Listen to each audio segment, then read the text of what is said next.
Tenemos la inmensa suerte de poder ahora escuchar la mesa musical Fusión e Intercambio, moderada por Jorge Magaz, compositor y arreglista, y sobre todo un enorme artista que lleva ya más de 10 años colaborando con José Luis López Linares y que dentro de muy poco tiempo, al escuchar Hispanoamérica, vamos a poder escuchar una música maravillosa creada por él.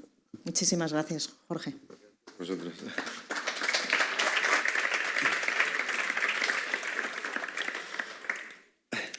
Bueno, yo no sé si ponerme aquí para ver el vídeo, porque os vamos a poner un vídeo. Ah, vale. Bueno, pero mejor aquí y luego ya me siento para moderar. Mañana vamos a ver la película de José Luis. Yo voy a presentar primero a los ponentes. Voy a hacer una presentación breve, porque si no la doy por hecho, nos tiraríamos toda la conferencia hablando de ellos. Entonces, después comentaré algo de la película. Iba a poner 3 cosas, pero voy a poner una porque si no José Luis me mata por spoiler, porque son muy buenas y algunas de las ideas son más suyas que mías. Ahora hablaremos de eso. Tenemos aquí a José María Álvarez, que dio la casualidad de que, hablando con él para que viniera aquí, resulta que nos habíamos conocido hace 20 años. Es un director de orquesta y de coro con formación en Rusia, en Alemania. Él viene de Ecuador y nos va a contar muchas cosas acerca también de la música clásica en relación al viaje por todos los continentes, pero sobre todo, una cosa en la que coincidimos y que ya entramos en el tema de la hispanidad, es lo que él llama, y yo coincidía con ello, la educación de la belleza. Educación a través de la belleza. Los consideramos un poco guerrilleros, hablando por teléfono, guerrilleros de la belleza, no en un sentido estético, metafísico y que va hacia a ningún lado, ¿no? Sino en un sentido de lucha contra el nihilismo y con esta especie de uniformación de la cultura en la que todo se iguala, pero por abajo. Y nosotros estamos un poco en la lucha hacia el otro lado. Luego, este gran amigo que he conocido también prácticamente hoy, Rafael Guzmán. Rafael significa medicina de Dios, no olvidemos eso. Y además de ser un gran pianista y un buen compositor, hace muy poco, igual corrígeme, pero diría que hace un año ha empezado con un canal en la que he visto ya 6 clases tuyas de armonía, que se recomendaré a mis alumnos, en español. Esto es muy importante. Porque falta también gente, y esto es una de las cosas importantes de hoy, con iniciativa, que por su cuenta cada uno pone un granito de arena. Yo he puesto el mío y los músicos que están aquí irán poniendo el suyo. Acerca de Marcelo de la Puebla, solo puedo decir que ha grabado una pieza preciosa, en realidad grabó 6, pero solo hemos podido poner una porque no cabe, o sea, es que no hay espacio. Una manera preciosa de Said de la Maza que escucharemos mañana y que luego editaremos un disco con las otras cosas. A mí Marcelo, no sé si está aquí Zunzunegui, pero me parece el Zunzunegui musical porque es interesantemente instructivo y mágicamente volcánico, ¿no? Esto ya, si se anima a tocar la guitarra, lo comprobaremos. Y dejo para el final, y no menos importante, a Juan Valderrama, que o sea, nadie desconoce la faceta musical, pero yo conozco una, que fue cuando grabó y estuviste con la orquesta de Venezuela, y me di cuenta no solo la faceta de periodista, sino de poeta, de escritor y de sabio. Pero no como enciclopedia googleística, sino más bien como decía Plutarco, el cerebro no es una estantería por llenar, sino una lámpara por encender. Esa me parece que es la sabiduría, que es lo que te vamos a pedir hoy, porque todo el mundo dirá, no, que cante. Yo lo he intentado y de momento me ha dicho, yo vengo aquí a hablar de mi libro. Está escribiendo un libro, pero no se dice ni de qué ni cómo, ya él comentará. Bueno, sí.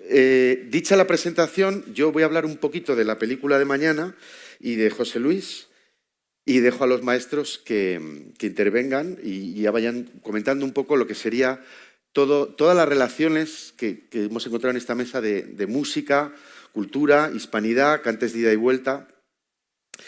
Y respecto a la película que vamos a ver mañana, yo solo puedo decir que normalmente un músico para cine se le contrata 1 mes y medio, se le contrata un periodo corto y la película se convierte como una fotografía de su vida. José Luis me secuestró 6 meses y además me dijo, tienes que ir a Bolivia para lo que es el cañamazo de la película, que significa ver las partituras. Las vimos, partituras emocionantes que se copiaban porque los jesuitas, una vez les expulsaron, se las llevaron consigo, los indios se las llevaron consigo, igual que con los violines, y llegó un momento que incluso perdiendo la facultad de leer, esas partituras se copiaban como si fuera dibujo, sin saber leer, copiando las redondas como redondas. ¿Por qué? Porque querían conservar esa tradición. Y eso lo vimos, y eso lo veremos mañana, está en el documental, es una de las partes más emocionantes por lo que significa, porque son partituras que se han salvado de milagro, real. Y bueno, ahí empezó mi viaje con José Luis. De José Luis puedo decir que es de esas personas que siempre, como Chesterton dice, no hay paisaje triste, hay espectadores tristes. Ese es José Luis. Y yo sé que él me contrataba a mí para hacer la música de la película porque busca un poco de poesía, busca esa parte que le dé también la calidad poética. Y sin embargo, al final es al revés. Los músicos, sobre todo los músicos a veces académicos como yo, se introspectan, ¿no? en su parte geométrica, contar corcheas, proporciones. Entonces yo lo que puedo decir es que justamente el espacio que me ha dejado José Luis es lo contrario. Es el lugar donde mi geometrización se puede volver poética. Y eso lo podremos ver mañana. Y para acabar, y vamos a poner un ejemplo, me gustaría hablar de lo que, digamos, sería el concepto de la película en cuanto a la banda sonora, que está muy trabajada también a nivel de pensamiento, pero no como un concepto, digamos, denso, sino como algo que la propia película pidió. Entonces, lo que vamos a escuchar ahora, que le voy a pedir a nuestro técnico que nos ponga 2 ejemplos, voy a explicar uno y luego otro, es un pequeño fragmento de cuál es el concepto de la película. Yo a esto lo llamo algoritmo simbólico, está un concepto de Bertalanffy muy interesante, ¿no? Un algoritmo es como una secuencia no finita, ordenada, de instrucciones para resolver un problema, que se gana la vida solo. Una vez que tú tienes esa idea, mi idea es que la película resuelva. Yo tengo la idea y yo pongo una parte técnica para que la película te pida. Y efectivamente, en la película, cuando había músicas que no funcionaban, por muy bonitas que eran, como no se correspondían, pues no había manera de encajarlas. El algoritmo simbólico de esta película es la armonía. Podríamos hablar, gracias a Dios me van a cortar ellos ya, sobre eso, sobre la conjunción de contrarios, sobre la manera en la que hay que buscar armonía. Si los políticos estudiaran armonía, ¿dónde estaríamos ahora? Esta es la idea de la película, con lo cual hay mucha menos música original de la que sería normal y hay mucha armonización, que sí que es metafísica, podríamos decir, mecánico-cuántica, en el sentido de que hay piezas tocadas en un espacio y un tiempo lejano, como puede ser la otra orilla, y hace meses, y aquí suenan diegéticamente, la fuente es diegética, vemos a Patricia tocar la guitarra, y aquí en Madrid, con José Luis, decidimos que muchas de esas piezas las armonizaríamos. Habrá muchas piezas que digáis, pero ¿aquí quién está tocando? Estamos tocando los dos, es el concepto de la película. Está tocando Madrid, José Luis, España 2021, y está tocando Hispanoamérica, Patricia, en otro lugar, en otro tiempo. Y creímos que ese era el concepto de la película, y entonces aparece en numerosos lugares. Armonizar, como decía Quintiliano, es un ajuste íntimo. Esa es la metáfora de la película, ¿no? La metáfora significa enseñar trucos nuevos a una palabra vieja, decir algo haciendo algo, hacer que 2 cosas que están lejanas puedan estar juntas, incluso conviviendo como unión de contrarios, ¿no? Como una especie de concordancia de opuestos, hacer que los opuestos sean complementarios. En fin, aquí termino, voy a pedirle 2 ejemplos.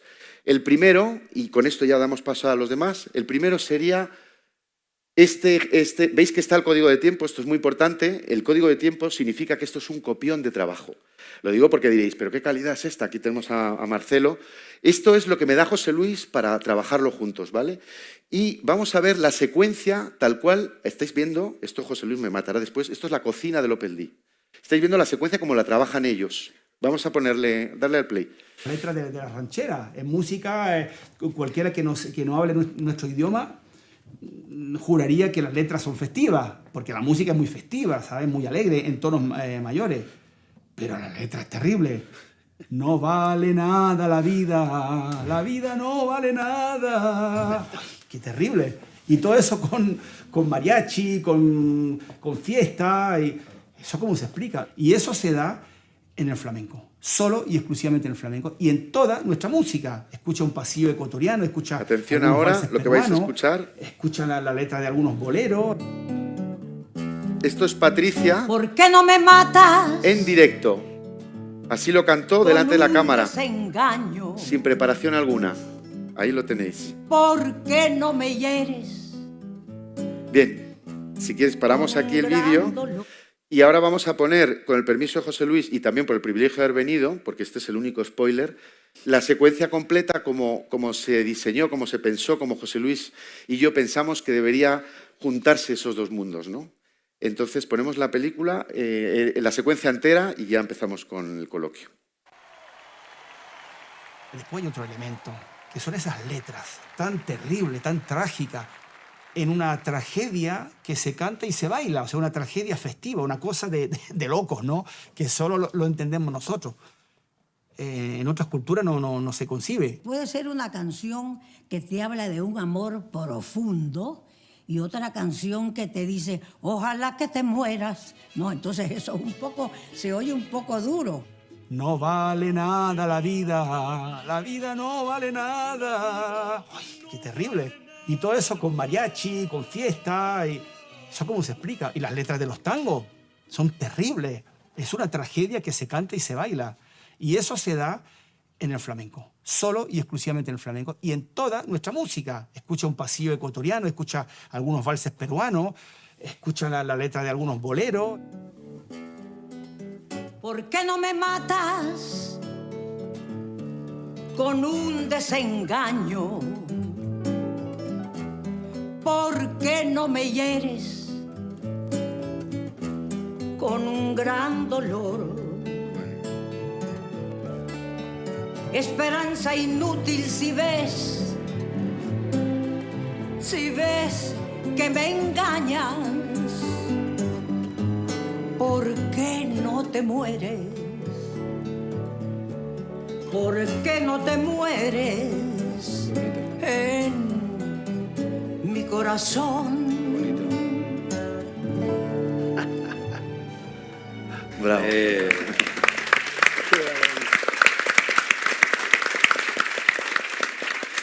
Muy bien, pues ya tenemos este avance de la película de mañana. Creo que ha llegado el momento de que empiece a callarme. Y vamos a empezar con estos dos maestros. ¿Te parece que empecemos contigo, José María?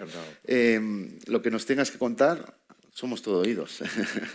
Muchas gracias, Jorge, y muchas gracias a todos por estar aquí. Y realmente para mí ha sido una sorpresa fantástica poder recibir esta invitación que no me la esperaba y poder compartir con todos ustedes una pequeña reflexión sobre lo que es el tránsito de un músico sudamericano por España. Yo llevo aquí 25 años y la verdad es que es una parada maravillosa en la vida. Y yo siempre dije, cuando llegué a Madrid y estuve en Cibeles la primera vez, y dije, qué fuerte esto, que esto parece que yo lo he vivido. Seguramente ancestralmente lo había vivido, tengo bisabuelos gallegos. Y dije, yo no me muevo ya de aquí. Después de haber hecho un recorrido vital por muchos sitios, Rusia, Alemania, Chile, Argentina, Francia, Suiza, llego aquí y digo, yo siento que este es mi lugar. Yo no sé por qué, pero yo siento una atracción enorme.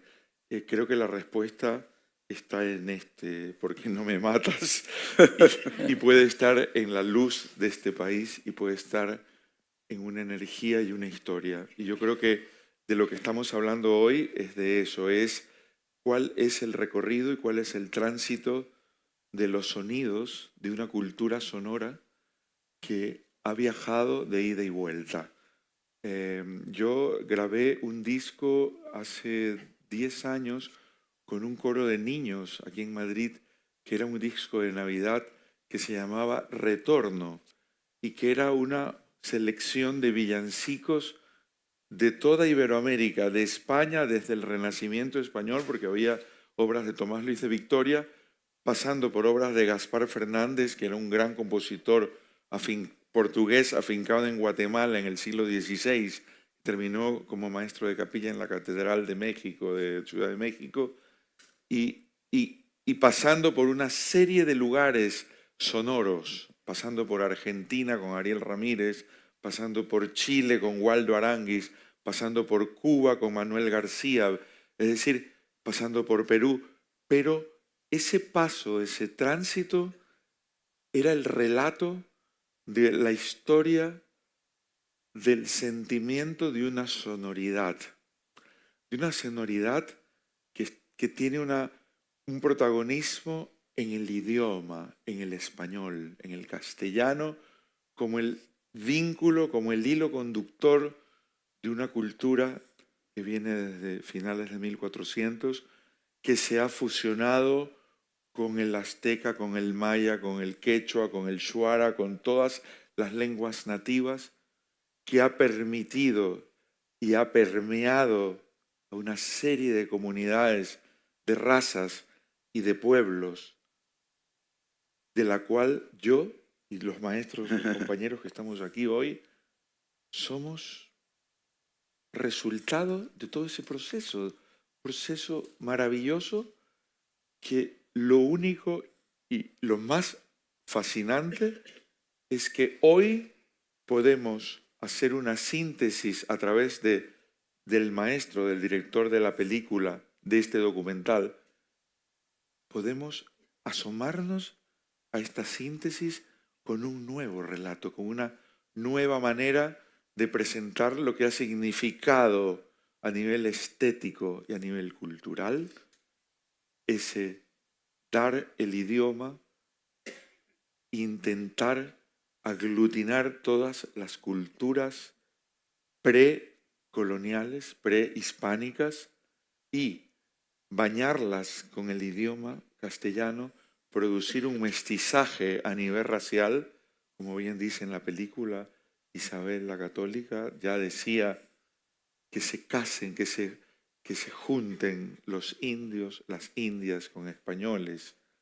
Y esto resulta que somos nosotros el resultado.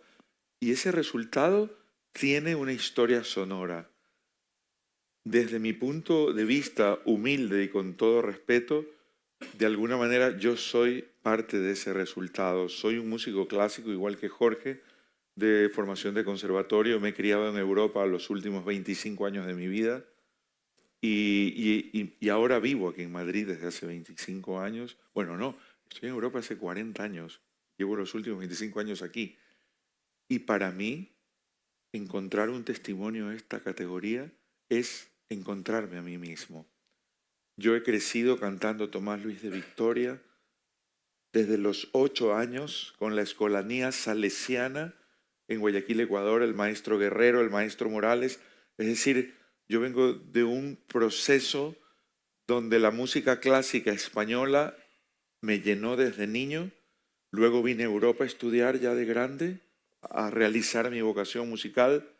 Hoy vuelvo a España después de un recorrido enorme. Vengo a España a vivir siendo ya un director de orquesta y coro, ¿verdad? Y yo, si está aquí mi mujer y no me deja mentir, hasta hoy yo voy de gira dentro de pocos meses a Austria con el coro de la Universidad CEU San Pablo. Es uno de los proyectos de este curso. Llevamos un programa 90% música española y os puedo asegurar que en mis programas, desde siempre, estará presente la polifonía del Renacimiento español, porque es es una catedral del arte sonoro de este país, es una de las grandes aportaciones de España. Es decir, si en Alemania hay un Bach, en España hay un Victoria. Así es de importante Tomás Luis de Victoria a nivel mundial. Y yo he bebido de esas aguas y yo soy un convencido de que por mi sangre corre esa polifonía y ese contrapunto.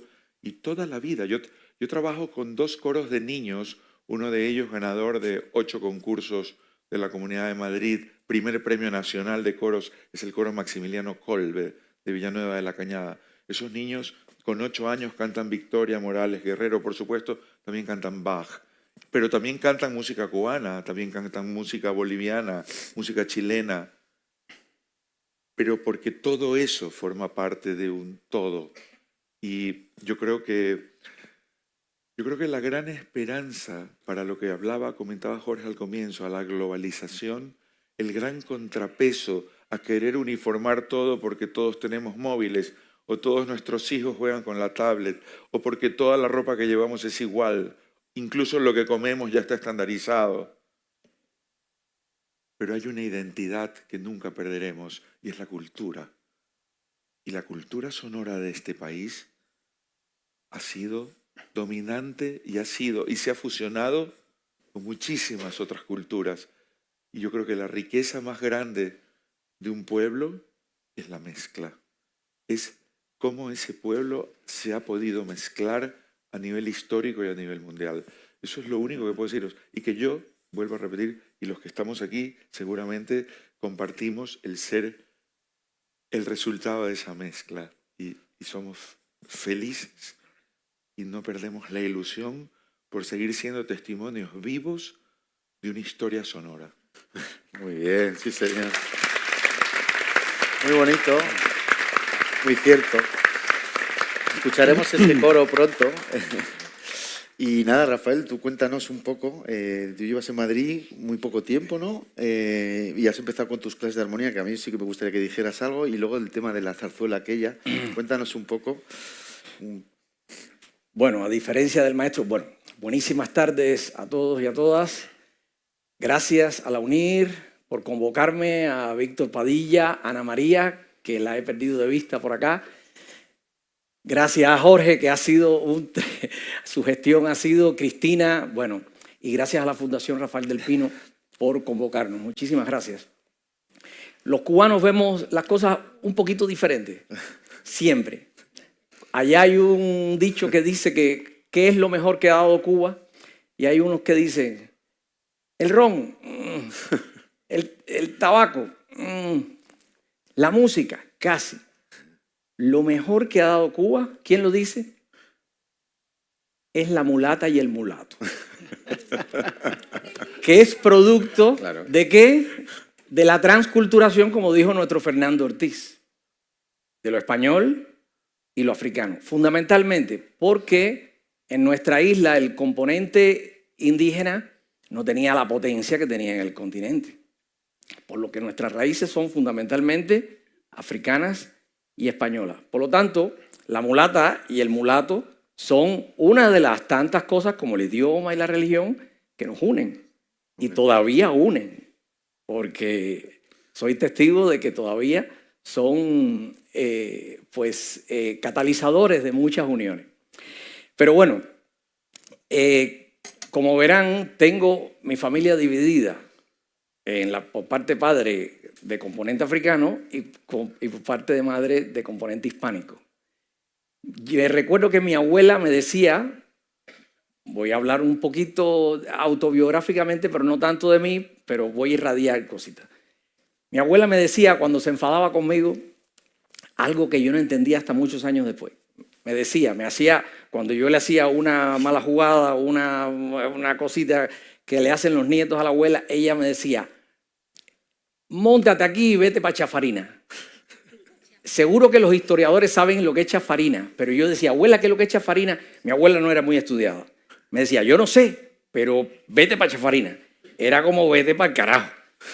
Y el rollo es que después yo empecé a averiguar y Chafarina era, todavía son unas islas que fueron prisiones para los independentistas cubanos, que hasta Emilio Bacardí estuvo preso ahí. Es decir, Chafarina era algo realmente malo para mi abuela y para su mamá y su papá. Chafarina era peor que el carajo. Y por ahí, mire cuántas cosillas nos empiezan a llegar. Después, bueno, la hermana de mi madre, una todavía viva y renombrada soprano que se llama María Eugenia Barrios, ella cantó todas las zarzuelas hechas por cubanos en la época de oro, en la época donde Lecuona, Gonzalo Roy y Rodrigo Prats hicieron zarzuela. Estoy hablando de Cecilia Valdés, María Lao, Rosa la China, Amalia Batista. Y a mí desde chiquitico, en los años 70, 60, pues me llevaban, oye, vamos a ver a tu tía al Gran Teatro de La Habana, que en aquel momento era el García Lorca y actualmente es el Gran Teatro de La Habana, Alicia Alonso. Esa obligatoriedad yo la estoy muy agradecida. Iba obligado a ver a mi tía, pero allí yo pude ver todas las zarzuelas hechas en la época de oro de la zarzuelística cubana por fundamentalmente de estos tres compositores. Un poco continuando, aquí que traje para organizar las ideas y no dilatarme y darle oportunidad al resto de los compañeros. Pues en esa interacción entre la rumba y el guaguancó por parte de padre y esta parte más lírica y más operática, más fina y con más influencia europea por parte de madre, bueno, pues empiezo a estudiar música en el Conservatorio Alejandro García Caturla, el que se considera uno de los grandes compositores en el siglo XX en Cuba, porque fue, junto con Amadeo Roldán, nacido en París, educado en Madrid, pero lo consideramos cubano, los que incorporaron desde la hispanidad y desde el componente europeo, incorporaron lo negro en la música. Caturla y Roldán. Caturla tiene una piececita que yo no sé si podamos ver los primeros 20 segundos, que antes que la pongan quisiera hacer una introducción. Ambos murieron tempranamente, con 40 y 41 años. Caturla lo asesinaron porque era juez, además de un gran pianista y un gran compositor, y Roldán murió de cáncer, tempranamente. En los años de madurez de Caturla, 2 años antes de morir, compuso su Berceus Campesina. La Berceus Campesina es una obra sencilla, pero trae, escrita para piano, en la mano izquierda el componente africano y en la mano derecha el componente español. Si podemos apreciarlo como en la mano izquierda, solo los primeros segundos, dice pam, pam, pam, pam, pam, pam, pam, pam, pam, pam, pam, y ahí está la clave. Pam, pam, pam, parorarón, paran, tarorarón, taran, tarorarón. Y cuando vean la mano derecha se darán cuenta que está el componente hispánico que no está en clave y se encuentran y se desencuentran. Si es posible, los primeros segunditos de la partitura, por favor.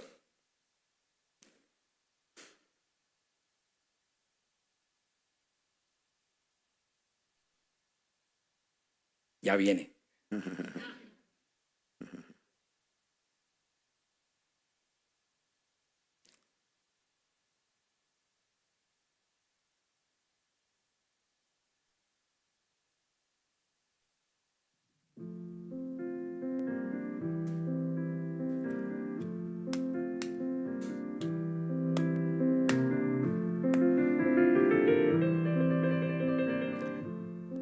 Lo campesino en la mano derecha, lo rural, lo más hispano, y en la mano izquierda lo ritmático, lo estable, lo negro. Y él condensa ahí en una pieza breve, sencilla, nuestra transculturación. Suficiente, muchas gracias. Qué bueno. Muy bien. Qué buen ejemplo. Años después, la vida me lleva a dar clases en la Universidad de las Artes de La Habana. Y a la Universidad de las Artes de La Habana se lo debo todo o casi todo. Ahí aprendí muchísimo, gracias a grandes maestros que tuve, como Harold Gramash. Harold Gramash, el primer premio Tomás Luis de Victoria, lo pude entrevistar en vida. Estos móviles fueron mi investigación para el doctorado con él en vida. Exactamente, el Móvil 4, escrito para guitarra, tiene un homenaje a España fabuloso, donde a pesar de que está escrito en un lenguaje atonal, al estilo de Leo Brouwer, porque realmente el gran revolucionario en los 60 en la guitarra fue Leo, pero Harold escribe este Móvil 4 para guitarra y hace 4 citas. De 4 citas, collage que hacen como un aislamiento temporal entre lo atonal y estos 3 homenajes que le hace España. Una pieza de Fernando Sor, una de Luis de Narváez y otra de Gaspar Sanz. Y por último, quisiera en mi intervención, pues en esa misma Universidad de las Artes, esto se pegó aquí, pero no importa, en esa misma Universidad de las Artes me gradué de composición y tuve el honor de recibir clases de Calixto Álvarez.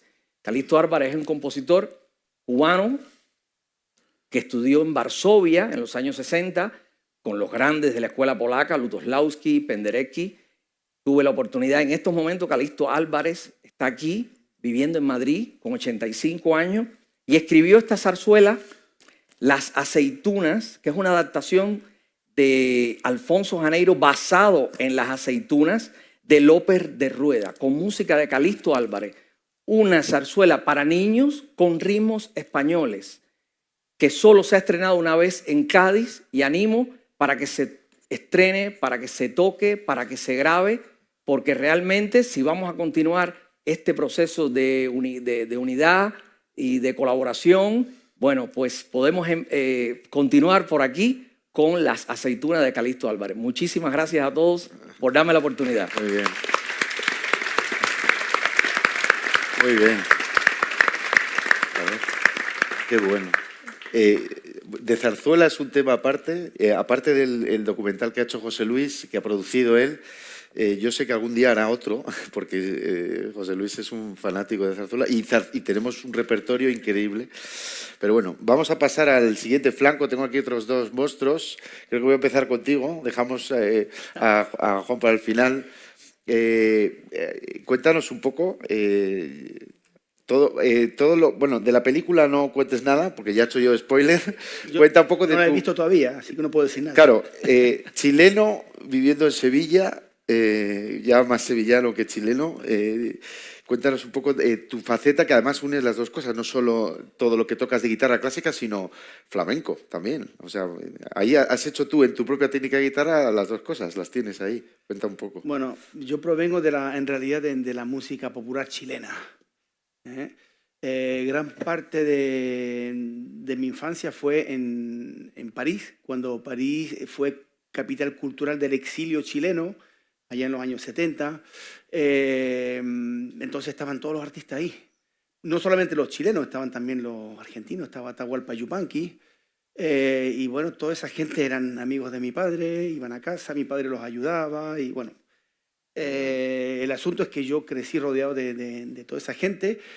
Y esos artistas chilenos provenían de un movimiento que fue creado por los hijos de Violeta Parra. Toda la generación de Víctor Jara, conjunto Quilapayún, Inti Illimani, algunos lo recordarán porque fueron muy populares aquí en España.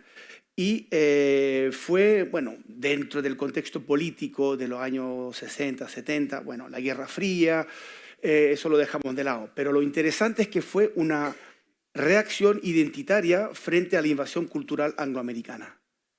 Defendamos lo nuestro, defendamos los chilenos. Violeta Parra, que fue la madre de ese movimiento, dedicó toda su vida a la defensa, al rescate, a la preservación y al estudio de la tradición musical campesina chilena. Ella lo decía, todo lo hago por Chile y por los trabajadores, era lo que decía. Pero al mismo tiempo, a partir de ahí, creó un nuevo lenguaje, una nueva visión de la música. Fue una creadora increíble, porque además tiene su faceta de plástica, ¿no? Pintora, arpillerista. Fue la primera artista hispanoamericana viva en exponer en el Museo del Louvre, en París, ¿sabes? En Chile ni se enteraron de eso. Fue una cosa muy lamentable. De hecho, al final se suicidó después de muchos disgustos personales, sobre todo en Chile. Todo lo había hecho todo por su país, y su país no. La única vez que aparece en primera plana de un diario chileno fue porque se suicidó. Entonces, bueno, el asunto es que sus hijos toman el testigo y el último disco, las últimas composiciones, así se llama el disco, de Violeta Parra, donde salen las canciones más relevantes, y ya dejando de lado, o sea, después de la faceta del estudio del folclore, ya más como creadora, ahí está Gracias a la vida, Volver a los 17, etc. Este es el disco, el trabajo discográfico que crea una base, y una de las canciones, una cueca que se llama Los pueblos americanos, y que mi vida, los pueblos americanos se sienten acongojados porque los gobernadores los tienen tan separados, etcétera. ¿Cuándo será cuándo, señor fiscal, que la América sea solo un pilar ahí sí, y una bandera, que acaben los líos en la frontera? Por un puñado de tierra no quiero guerra. Bueno, era un llamado a la unidad latinoamericana, como se decía en la época. Bueno, ni siquiera decía eso, los pueblos americanos. O sea, somos americanos. La generación siguiente, que fue fundada por sus hijos, Isabel y Ángel Parra, en la Peña de los Parra, que fue un sitio muy importante de la cultura chilena. Ahí estaban Víctor Jara, estaba Patricio Mans, Rolando Alarcón, que canta Si somos americanos, en un ritmo de chacarera, y bailemos refalosa, samba, son. Bueno, un llamado a la unidad territorial, como si nunca hubiéramos estado unidos antes, pero el sentimiento era eso, defender nuestra identidad desde los chilenos, pero después ya defender el patrimonio común. Y además, en esa época no había discurso de odio antiespañol, porque el mismo Rolando Alarcón fue el que hace, repito, con el distanciamiento histórico de entender el contexto político de la época. Él hace 2 discos dedicados al cancionero español de la Segunda República. Todas esas canciones, Ay Carmela, El Paso del Ebro, No Pasarán, etc. Bueno, cantado por un chileno. O sea que hoy un estudioso de ese cancionero tiene que recurrir al trabajo que hizo un chileno en los años 60. Bueno. Y, bueno, cantos de la resistencia española, etcétera, etcétera. Bueno, entonces estaba ese sentimiento. Y además, dentro de ese movimiento estaban los cantautores españoles que fueron compañeros de ruta. Ahí está Paco Ibáñez, Juan Manuel Serrat, etc. Entonces el asunto es que yo crecí rodeado de toda esa música, que se crearon un nuevo estilo musical bebiendo de las fuentes de todos los países hispanoamericanos. Descubren el joropo venezolano, descubre el huayno, la música del norte chileno que no se conocía, o sea, todo el repertorio andino de Bolivia, de Perú, después de Ecuador, que es otra cosa, todo el repertorio mexicano. Nadie conocía eso, por supuesto, el folclore argentino, que estaba más cerca. Descubren los instrumentos, el charango boliviano, el cuatro venezolano, que a lo mejor vamos a ver uno por ahí, no sé, el tiple colombiano, y todo eso, con todos esos instrumentos crean una nueva música, un nuevo estilo, un nuevo sonido. Y ahí surgen los conjuntos Quilapayún, Inti Illimani, y bueno, yo empiezo en esa escuela. Entonces, a partir de ahí, después entro en la guitarra clásica, porque Patricio Mann me dice que con la guitarra, bueno, yo era un niño prodigio del charango, ¿eh? Hasta gané un concurso en la tele, en Chile, tocando el charango. Pero me dijo, mira, con la guitarra hay mucho más recursos. Y conocí el director del conjunto Inti Illimani, Horacio Sarina, un gran compositor. Era bueno, sigue siendo un gran guitarrista. Estudió y me dijo que tenía que estudiar guitarra clásica. Y cuando volví a Chile, estudié con su maestra, doña Liliana Pérez, por ahí.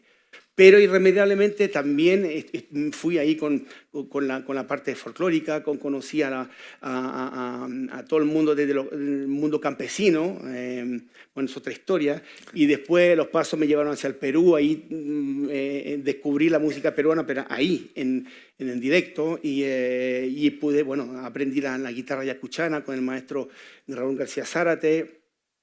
En los barrios de Lima donde yo viví, descubrí la guitarra criolla, llegué a ser guitarrista acompañante de Arturo Sambo Cabero, de Lucho Barrios, entre otros.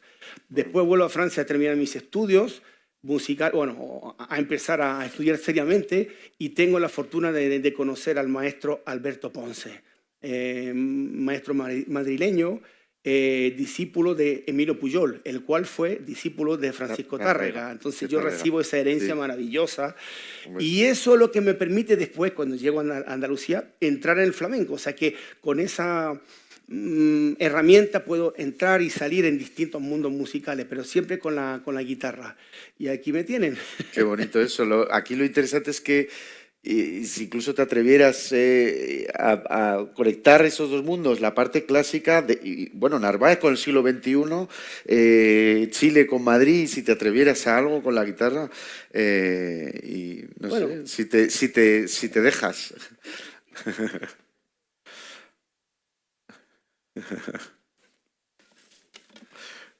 Yo quería entonces hablar de lo que son los cantes de ida y vuelta. Se dice que, bueno, siempre se habla como si fuera una propina.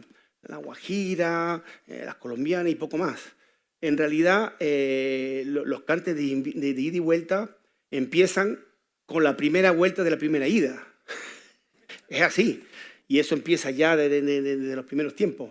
Porque resulta que se suele decir siempre que la conquista se hizo con la espada y la cruz. En realidad se hizo con la guitarra y la cruz, porque la guitarra fue el elemento, la manera de convencer, de unificar. Y bueno, y el hombre americano aprendió a tocar la guitarra y se puso a tocar y creó nuevas maneras de tocar la guitarra. Creó nuevas guitarras, como el charango, como el cuatro, etcétera. Nuevas músicas que viajaron a su vez y llegaron de vuelta a los puertos de ida, que son los puertos americanos, puertos de Indias, Sevilla, y después Cádiz, y así durante siglos.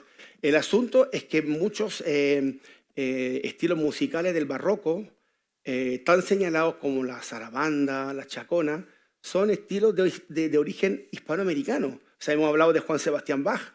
¿Qué sería de la chacona de Juan Sebastián Bach o la gran pasacalla de Juan Sebastián Bach sin la gesta española en América? O sea, eso, bueno, y ahí, y el flamenco, creo que hablaremos de eso al final, si se anima el maestro. Si se anima. Vamos a intentar convencerle. Vamos a convencer.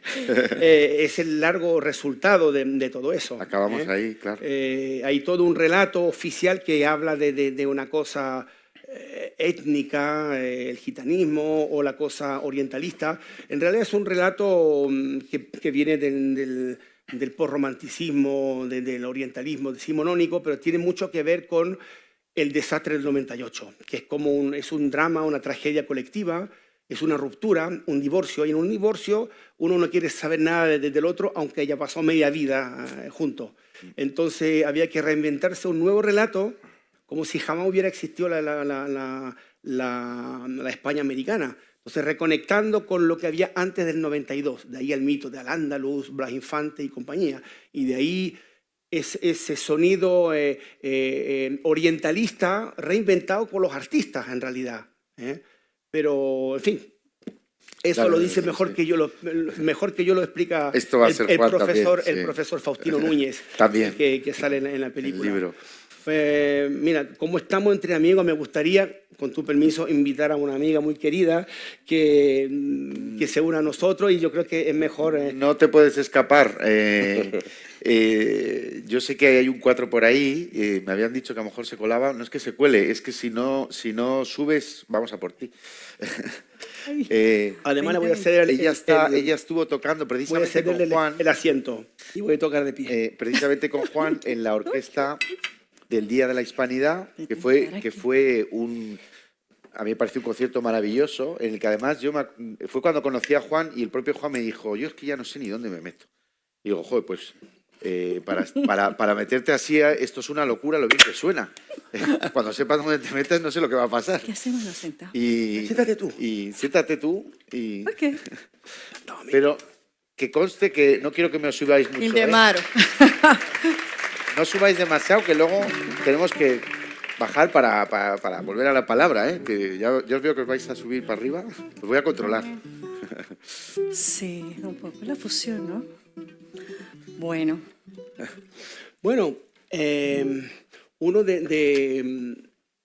vamos a mostrar cómo se transforman los estilos cuando pasan de una orilla a otra. Este es un estilo musical muy antiguo, en castellano, que lleva varios títulos. Algunos lo llaman la romanesca, y otros, bueno, es la base musical de una canción castellana muy antigua, canción popular, que es Guárdame las vacas.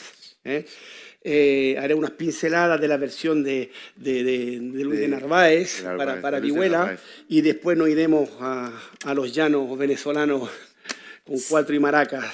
Exacto, parte. Porque Bueno, el asunto es que esa canción se transforma en el polo margariteño. Tiene exactamente la misma base, lo vamos a escuchar, pero cómo se cambia de tono lo voy a mostrar con la guitarra. La base sonora es...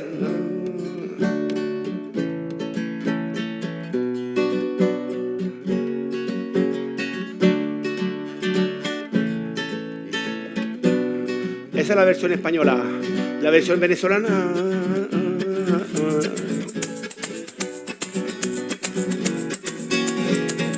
Dos y tres.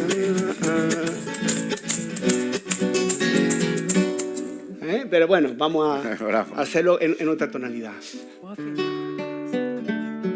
Esa es la versión de Narváez.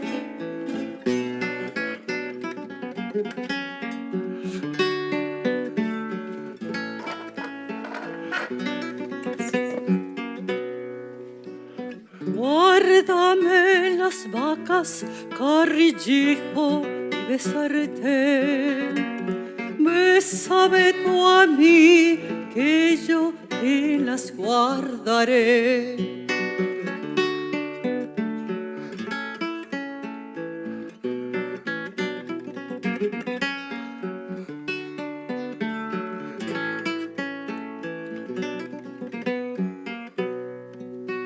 Marta se peinaba a la sombra de un caballo.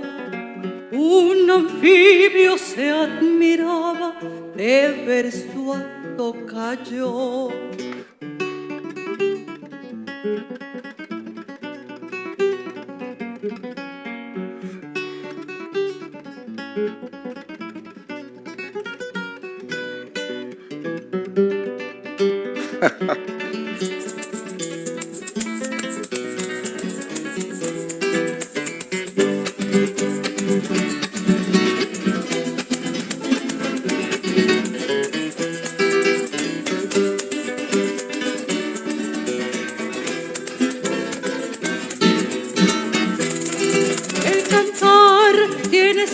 El cantar tiene sentido, entendimiento y razón. La buena pronunciación y el instrumento al oído.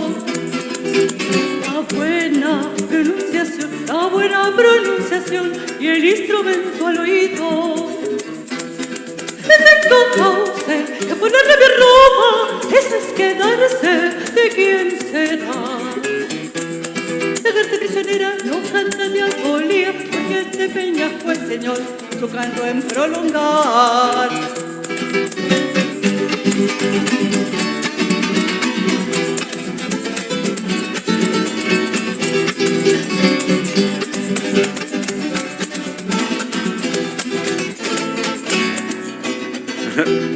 Quisiera ser la galla de la lisa, ay, quisiera ser la tripa del pescado. Quisiera enguañangarme la camisa, ay, quisiera ser la tripa del pescado. Canta prisionero, no canta de agonía, cantar en el espacio sobre el dormido mar. Canto de cadena es canto de armonía, porque te peñas pues, Señor, su canto en prolongar.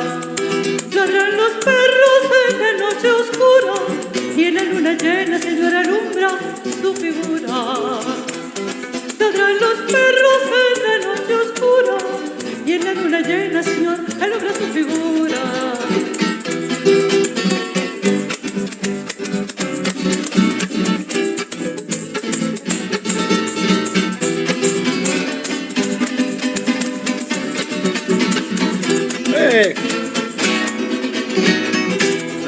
El cantar tiene sentido, el instrumento y razón.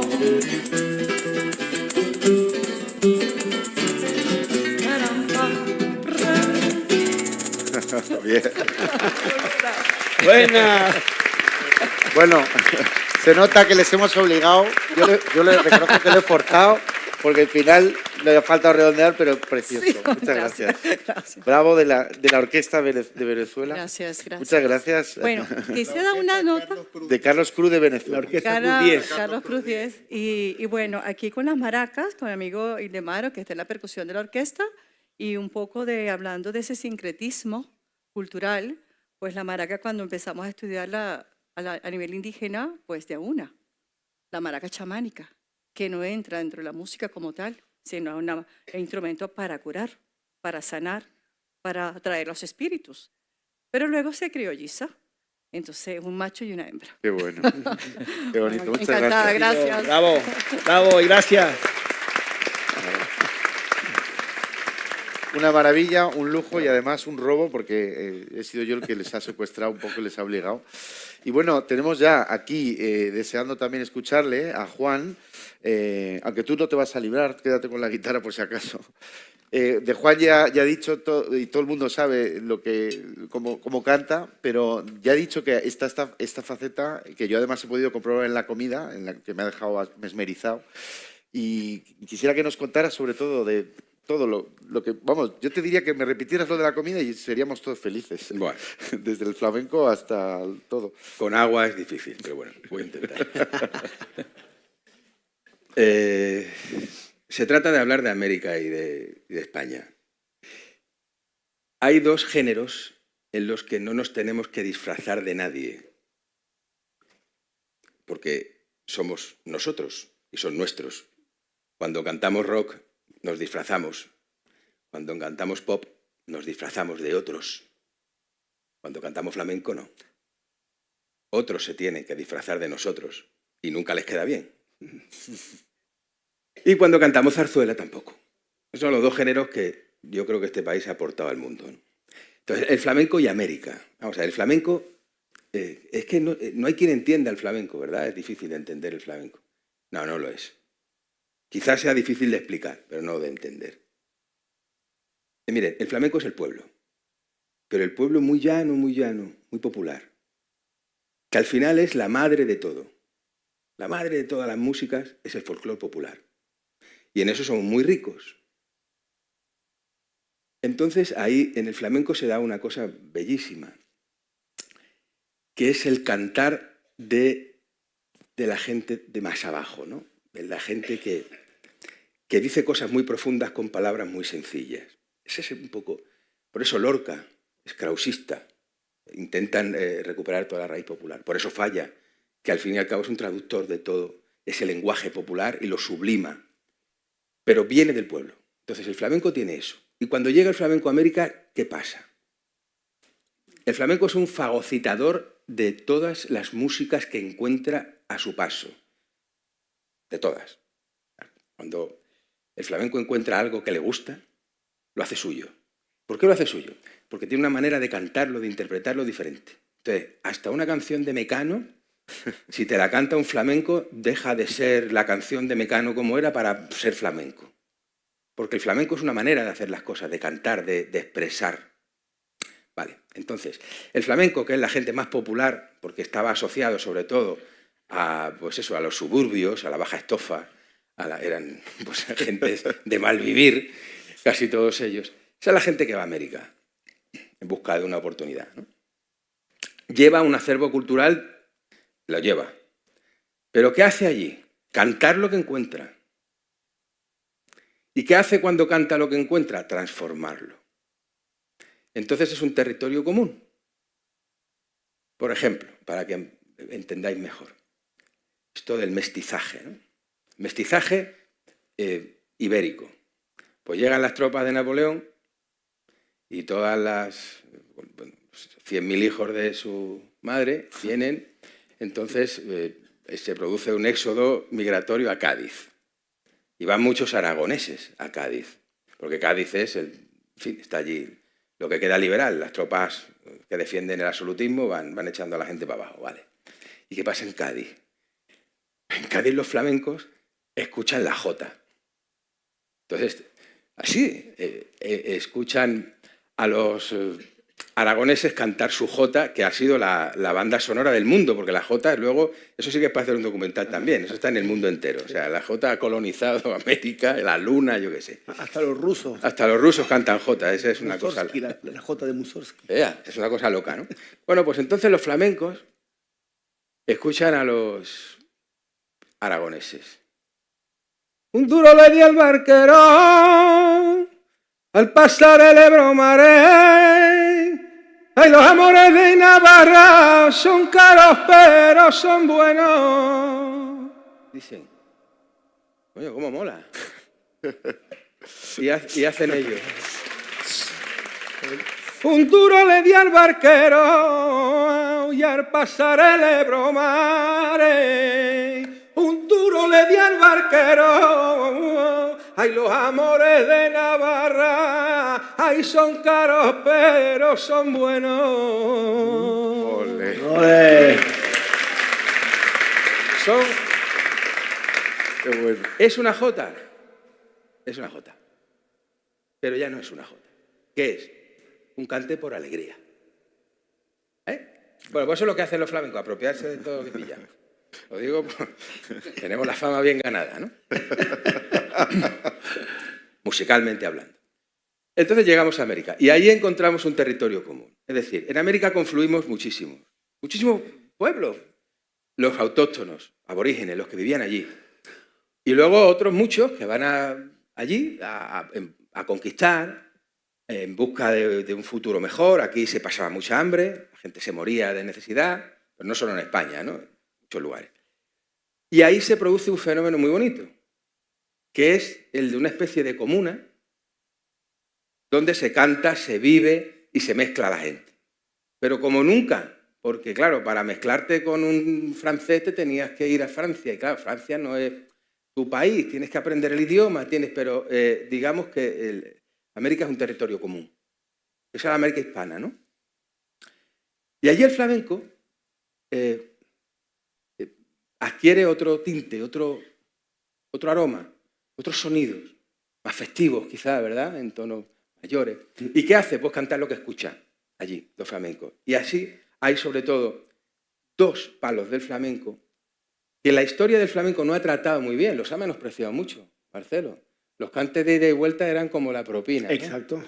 En los años 60, en pleno mairenismo, había concurso de cante flamenco, peña flamenca, yo qué sé, La Soleá. Primer premio, dotado con 200.000 pesetas, una seguirilla, a la seguirilla. Segundo premio, dotado con 50.000 pesetas, a la bulería. Tercer premio, cante de ida y vuelta, 10.000 pesetas. Eso era.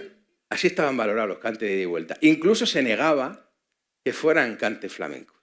Cante americano. Es el cante americano, no el cante de ida y vuelta. Nunca fue de ida y vuelta. Yo creo que fue de vuelta. Se aprendió allí y se trajo aquí. Son cantes importados, americanos. ¿Vale? Entonces, hay dos principalmente. Realmente también se cuenta la colombiana. Pero la colombiana es una creación personal de Marchena, de un cantador que se llamaba Pepe Marchena. Sí. Era un fenómeno. Entonces, inventó un cante que al final prosperó y la bautizó como la colombiana porque él lo aprendió de un trío colombiano que estaba tocando aquí en Madrid justo antes de la guerra. Estaba mi padre viviendo entonces con Marchena. Tenían un piso aquí frente del Retiro, había muchos artistas viviendo en ese piso, era como una especie de comuna flamenca. Y ahí Marchena crea ese cante. Esa es una creación personal. Pero luego hay dos que son autóctonos, que es la guajira, que por cierto significa campesino, ¿verdad, maestro? Los guajiros, los campesinos. 100%. Y la milonga vidalita, que es folclore argentino. Esos son los dos cantes que se hacen en el flamenco, pero no se hacen igual. Pasa como con lo que es hecho de las alegrías. Los flamencos llegan allí y lo hacen de otra manera. Y, por ejemplo, en la guajira cubana, ¿quién es la protagonista del 90% de las letras de la guajira cubana? La mulata. La mulata. Claro. La mulata es la gran protagonista. Entonces, bueno, a lo largo de la historia, sobre todo desde del siglo, finales del XIX y luego ya el siglo XX, la guajira flamenca va tomando distintas sonoridades, depende de los cantadores. Si queréis, os hago un pedacito, os hago una guajira clásica, antigua, de cubana, y luego una un poco más moderna, unas letras un poco más modernas, de cantaores ya de la época, digamos, de mi padre, o sea, años 30, 40. Pero la primera que voy a hacer, quien canta espanta sus males, Venga. es la guajira Venga, Marcelo, antigua. coge la guitarra. Te toca. Bueno, sí, al uno, venga. No es una hora muy flamenca, pero vamos a ver. Qué bien que os he liado, ¿eh? Sí, tú eres un liante bueno.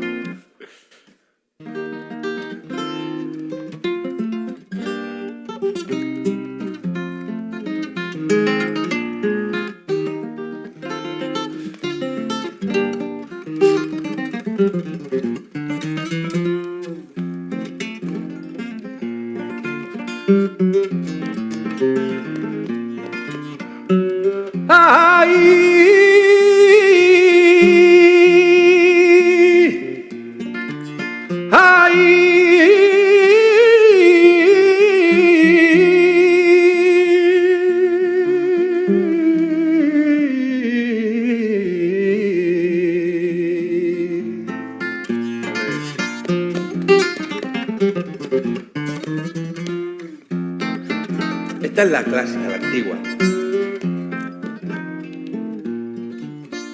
¡Ay! Quien canta espanta sus males, quien canta espanta sus males.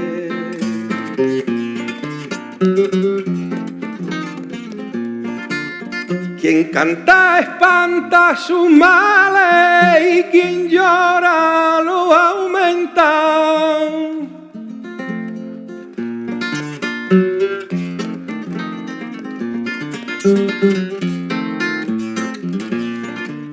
Quien canta espanta sus males y quien llora lo aumenta, pues no es para un hombre afrenta si las causas son cabales.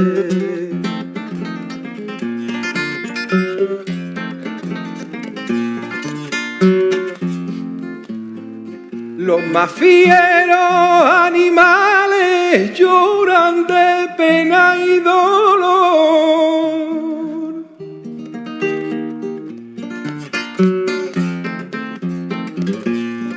Los más fieros animales lloran de pena y dolor. Quien no llora por amor, todo del amor ignora. Un perro en el campo llora y se ha perdido a su señor bien. Y ahora una un poquito más moderna, ¿no? Donde ya la protagonista es la mulata.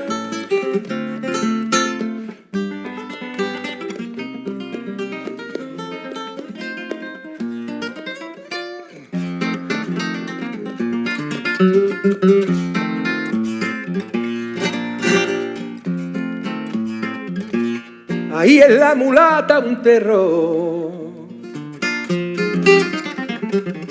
Maestro.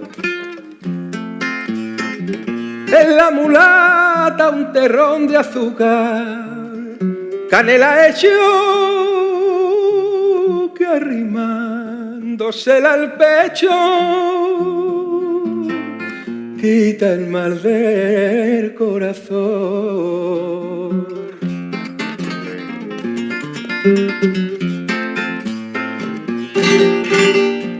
Ella vive con el do,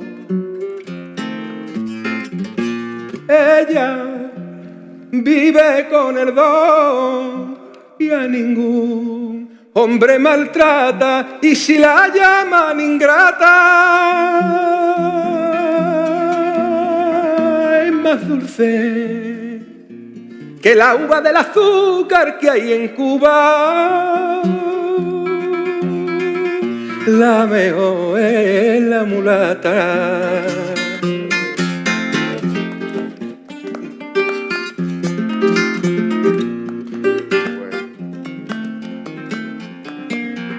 Anda.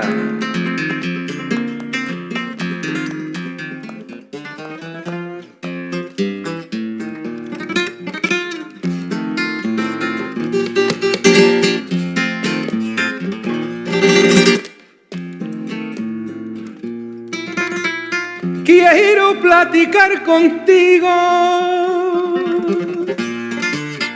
debajo del cocotero,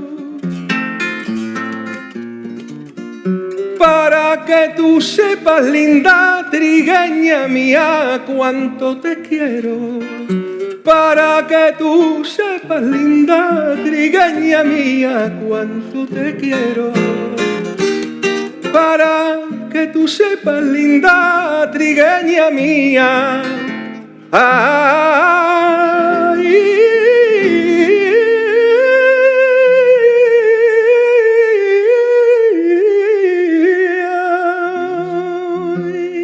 lo que yo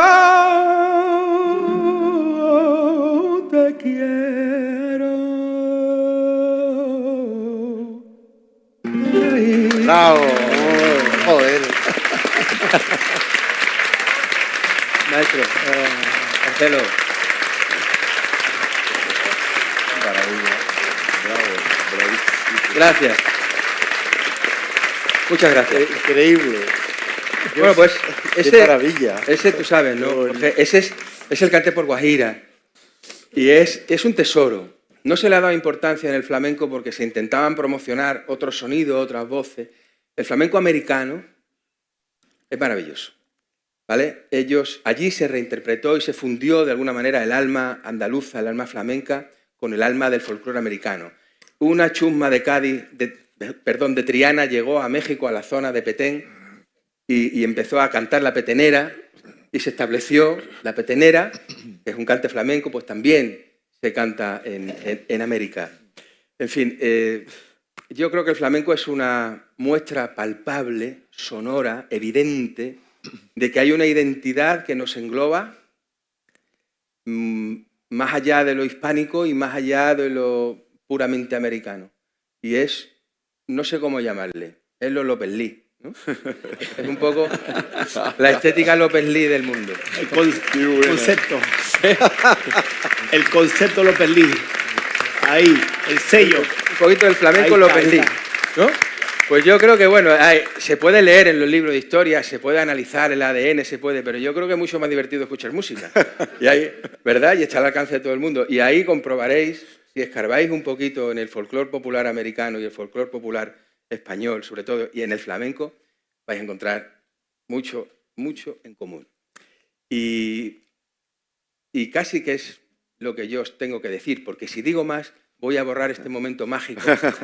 Bueno, pero la milonga nos falta, ¿eh? Que yo Ya veremos si cobro la las hacemos deudas. Que la milonga era más triste. La milonga era, bueno, pues el canto campesino de la Pampa argentina, que el flamenco también hizo suya.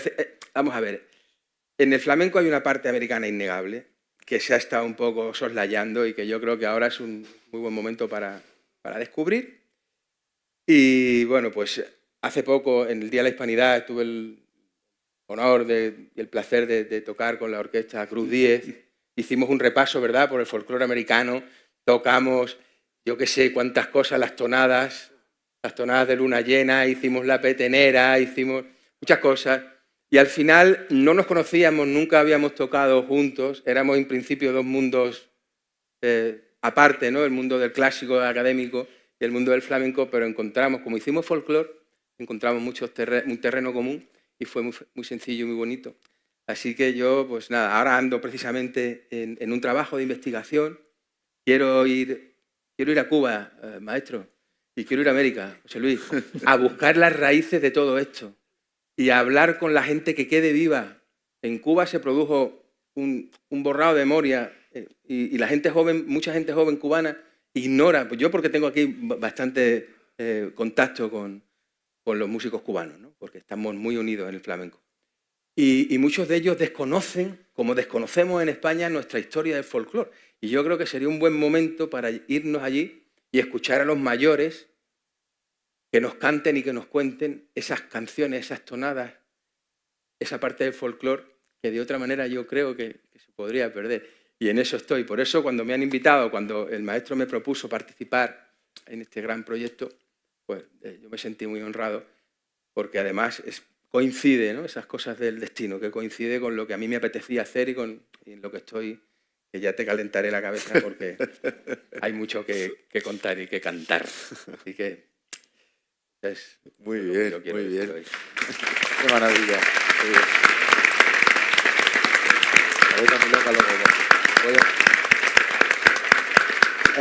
no se puede pedir más. Yo no sé, nadie me ha dicho qué tiempo tengo o qué no claro, qué tiempo tengo o cuál no tenemos, pero supongo que tenemos dos opciones, o preguntas o milonga.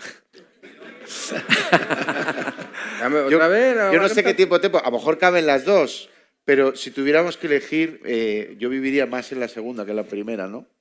No sé, nadie me dice nada. Yo tendré que tener un jefe que... Deja que pregunte la peña. Exacto.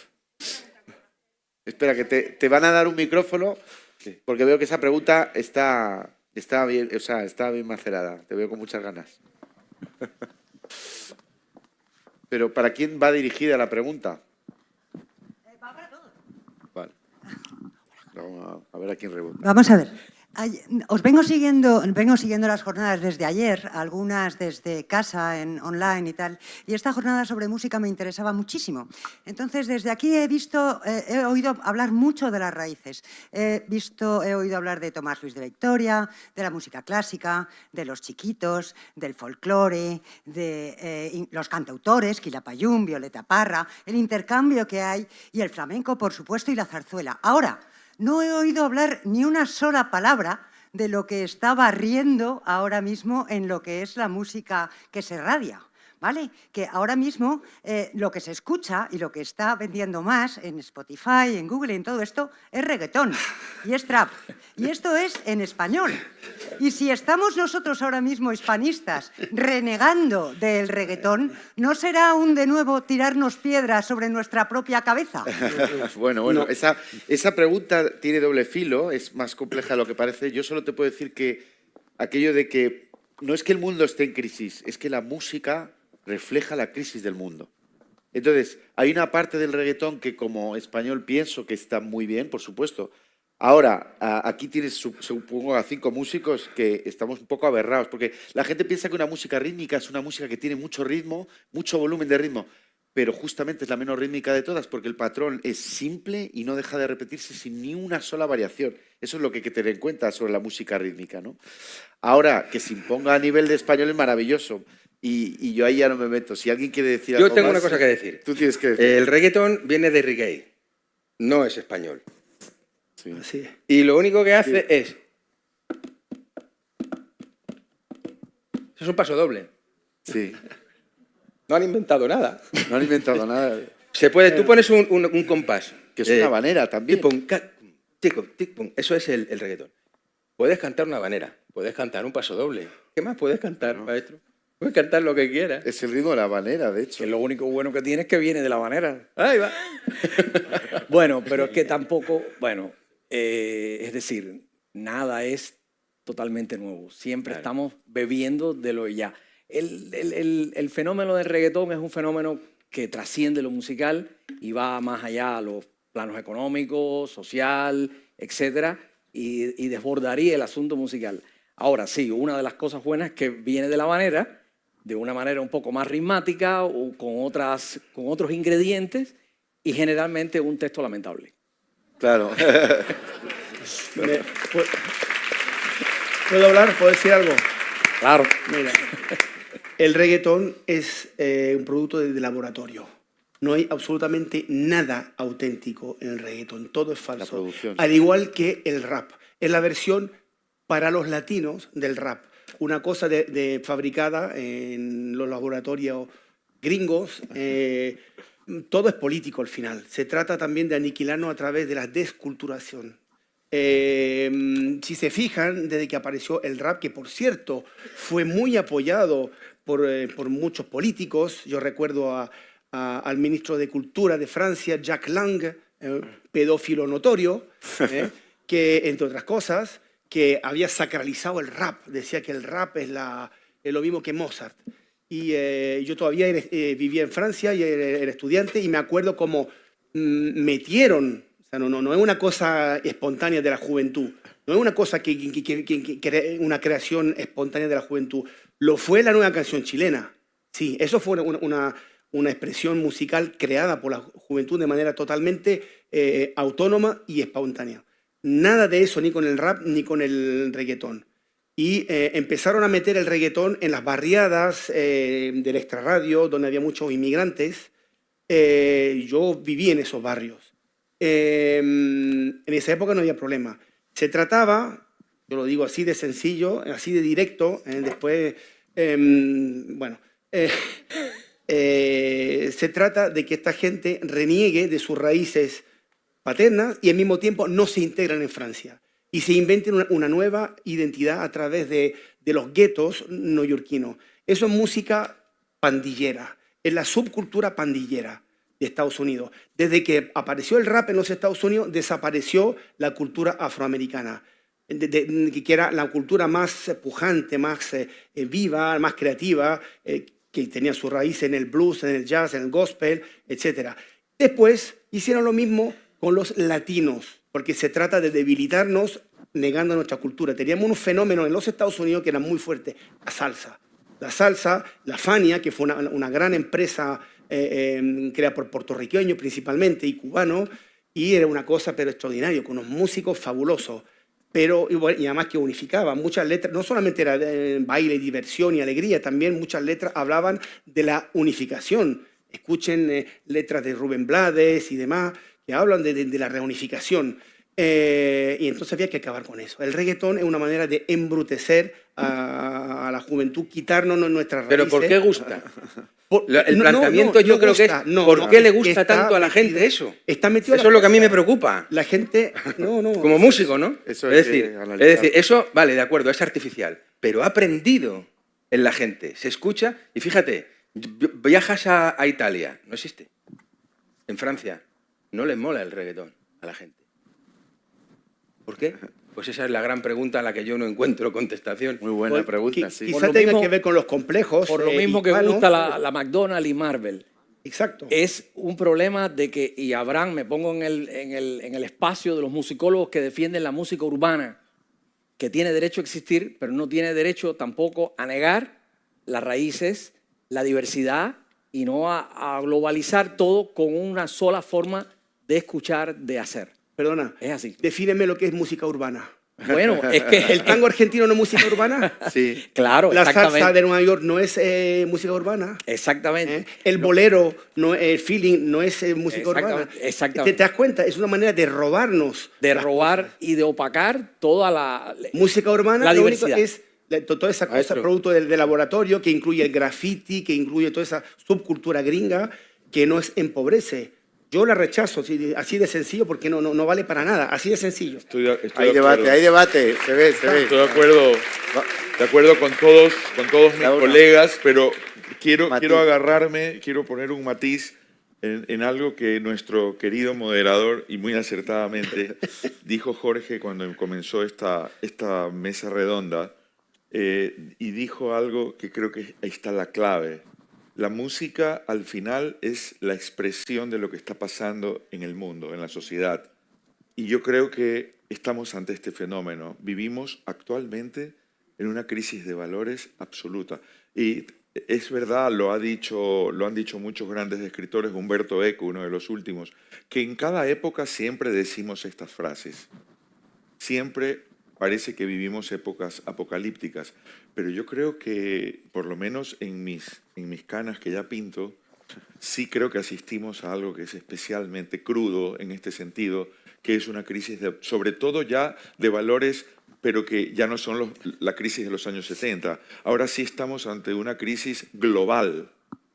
Todos estamos estandarizados, desde lo que comemos hasta lo que nos vestimos, es decir, nuestro sistema de consumo está tan estandarizado que inclusive el reggaetón es una fórmula, como bien han explicado aquí, que es sintética absolutamente, que no es representante de una cultura realmente de abajo, sino que simplemente se ha intronizado como una práctica comercial consumista más, igual que vamos a un McDonald's o igual como yo soy profesor de niños y tengo muchos alumnos niños y oigo 300.000 comentarios de cuando están, y veo cuando comen los niños con sus padres, están con el móvil. Y para los padres es una comodidad que darle al niño al móvil o la tablet para que juegue y que no moleste. Pues de allí parte todo. O sea, realmente necesitamos agarrarnos hoy más que nunca, y yo creo que estamos todos aquí congregados en torno a este documental que al final de cuentas es una herramienta, es un oasis donde de repente todos decimos, ahí va, teníamos una cultura. Parece que, ¿dónde estaba? Y resulta que ahí está la clave. Creo que como ha hecho Suiza en recuperar las horas docentes para música, que es el país de Europa donde en lugar de retroceder en el pensum académico musical, ahí ha crecido en Europa Occidental, en la Unión Europea y en España en particular, yo lo sufro, la asignatura de música en los planes de educación de los últimos gobiernos, me da igual los colores políticos, en todos la música la han ido rinconando. Las humanidades. Sí. Y las humanidades. General. ¿Qué es Ya lo que no hay nos hace? griego ni latín. Las humanidades, cada Ya vez no- menos horas. Sí, ¿Para claro. qué? O sea, mis alumnos me cuentan, ya no sabemos lo que son los números romanos, Claro. y la historia tampoco, ya no, historia clásica tampoco se enseña. Sí. Es esto. Es esto, sí. Y ese es el reggaetón, es el triunfo de Bueno. lo más barato, lo más fácil y lo más Así es. perverso. Para eso también estamos aquí. Quiero decir que el saber compromete y enseñando se aprende también, en ese sentido. Es decir, que aprender de alumnos y del reggaetón también, no te creas que nosotros en su momento no dejáramos de estudiarlo y de verlo. Quiero decir, lo que ha dicho Juan, de bueno, también hay que analizarlo, no es un desprecio. Pero bueno, este es un tema largo y yo he visto que hay más manos. La tuya, lanza la pregunta, porque si no, nos quedamos aquí atrancados. Muchas gracias. Bueno, no me voy a extender mucho, pero quería completar un poco la información por dar otro punto de vista. Es totalmente cierto que el reggaetón y todas las estructuras musicales repetitivas que están bloqueando a la población hoy son artificiales, están creadas con una intención muy clara. Soy profesora y he estudiado mucho el comportamiento del cerebro.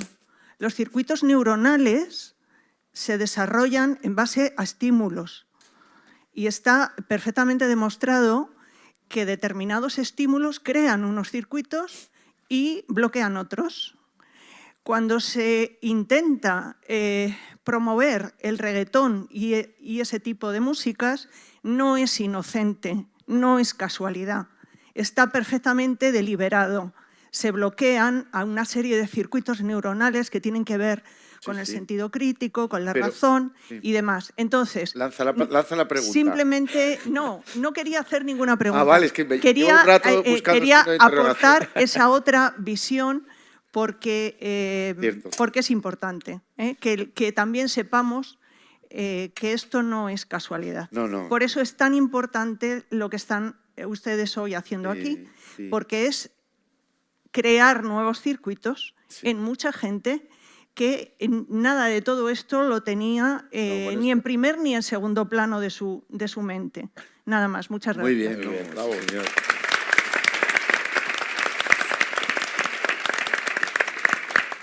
Es cierto. De hecho, TikTok está en demandas porque se sabe perfectamente que los métodos que se han utilizado en la programación no son casuales ni fortuitos, sino que están programados para crear adicción. Pero vamos a hablar de algo un poquito más amable. A ver si hay alguna pregunta en la que la respuesta pueda ser luminosa y no caigamos en una especie de averno pesimista, porque yo me veo yendo hacia allí, ¿no? No sé si hay alguien que se lanza, no veo nada. Sí, allí hay... Ah, mira, estoy viendo ahí. Adelante.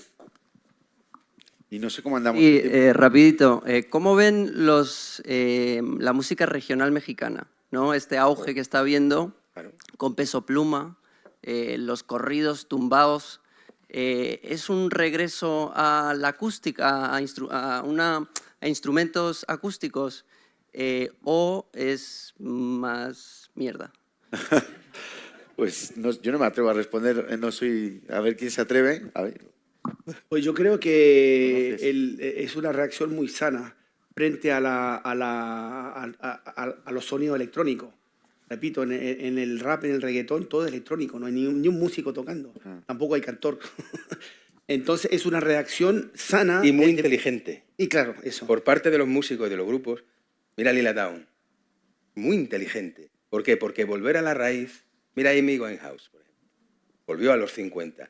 Es decir, a lo mejor lo más moderno es lo más antiguo. Sí. Sí, señor. No se puede comparar con el fenómeno del reggaetón, para nada. Hay una secuencia. Eso da mucha esperanza. Yo creo que eso da mucha esperanza porque hay una necesidad pero eso siempre ha sido así. O sea, hay una secuencia en Sed de Mal que están tocando una pianola y dice Marlene Dietrich, esa pianola es tan vieja que es nueva. Claro. Bueno, pues eso, ¿no? Está la cosa ahí. Se puede decir que hoy el concepto de vintage, o sea, hacer modernidad con cosas antiguas. Y eso es muy interesante. Señor. No sé si hay alguna pregunta. Tampoco que querían cantar, que quieren que cantara. Yo creo que vamos a cerrar y hay que convencerles porque... ¿Alguien quiere cantar algo más? Yo creo que ha quedado un fleco de milonga que creo que sé que hay una pregunta ahí. Bueno, si es breve, lánzala.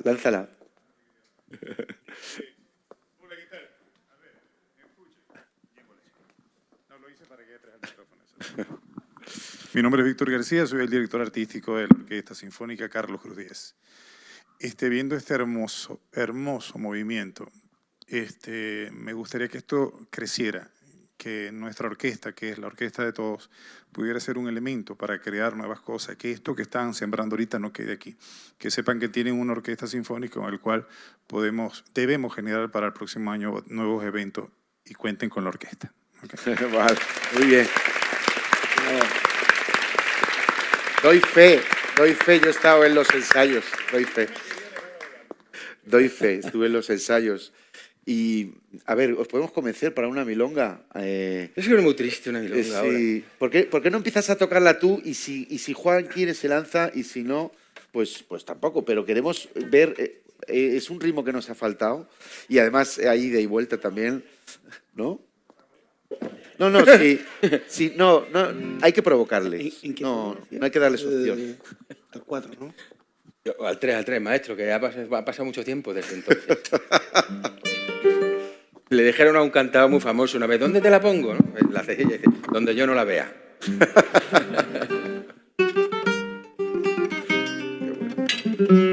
Bueno, pues él ha tenido la fortuna de conocer a Donata, Atahualpa Yupanqui, que ha sido para mí y para tantos artistas españoles un referente, ¿no? Entonces él lo que se dedicó fue a reivindicar al campesino, al labrador y sobre todo lo popular, el folclore popular. Y yo creo que, bueno, pues vamos a hacerle un pequeño homenaje a la milonga pampera, como hace un poquito de la milonga del solitario, y luego pues una letrita de una milonga flamenca, a ver qué pasa. Me estáis grabando, ¿no? Canallas.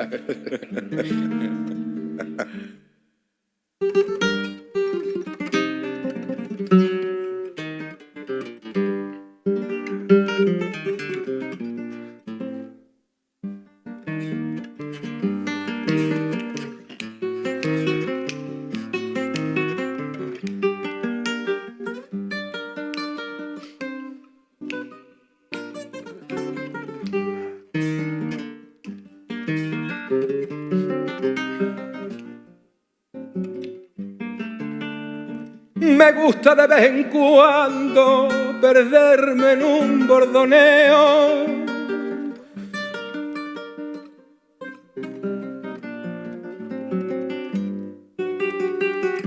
Me gusta de vez en cuando perderme en un bordoneo.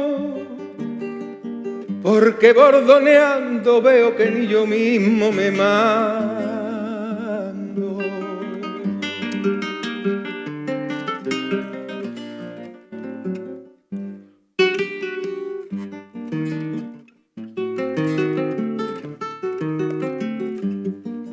Las cuerdas van ordenando los rumbos del pensamiento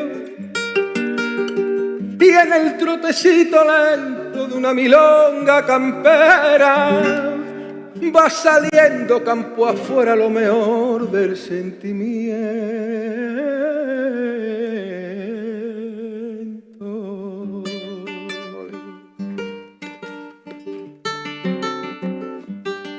Bueno, esa es la milonga argentina. Y ahora voy a hacer un poquito del préstamo que hicimos, ¿no? Ya sabéis lo que hacen los flamencos.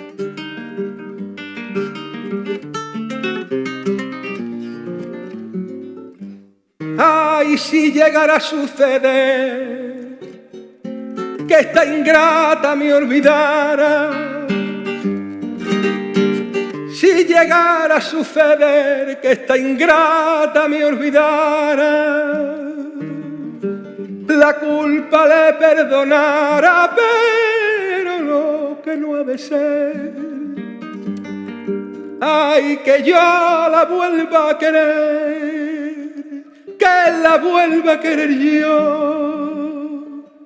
Y le hice un juramento, borrar de mi pensamiento, mujer que a mí me engañó. Ay, mira, que tú me estás matando, mira, que ya no puedo más yo, que yo me voy contigo donde tú me quieras llevar. ¡Ole! Maestro Marcelo de la Puebla. Bueno.